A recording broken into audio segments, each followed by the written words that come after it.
this video we are going to find the sum of list of element using recursive approach.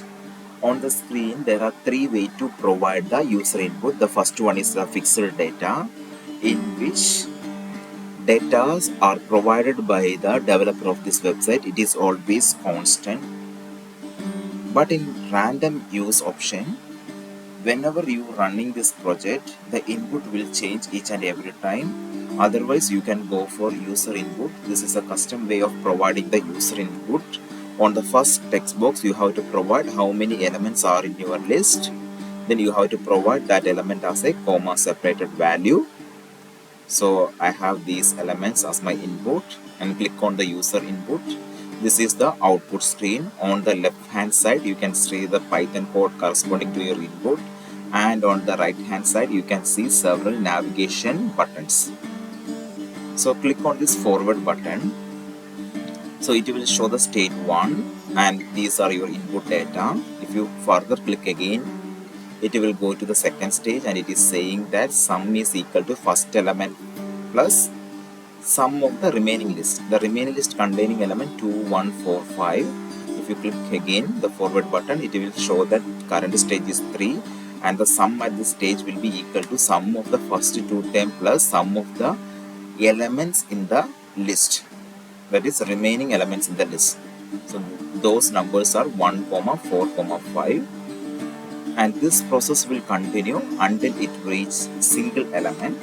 So now during the step number 5 I reached a single element, so we can't further divide the list again, so it has to go back.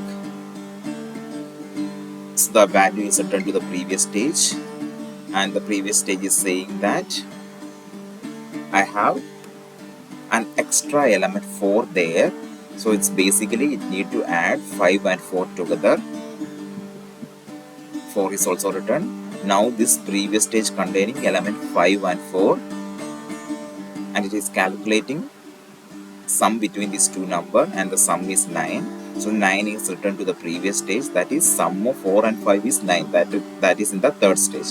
The third stage also containing another element 1. So it's confirming that it has another element 1 and it has to return that element to the stage itself. Now I need to find the sum between 9 and 1. It is 10. So 10 is returned back to the second stage, that is the sum of 1, 4, 5 is 10. It need to add 2 with it. So stage 2 is saying that it has another element, it is 2, returning that element to itself and doing the addition operation. As a result you will get the output as 12. Then control will go to the previous stage, that is the first stage. Here it is saying that sum of 2, 1, 4, 5 is 10 and it containing an extra element 3, so it need to add that element with the 12. So and it is displaying the final output as 15, and the end of this process is indicated by this rounded circle. Thank you.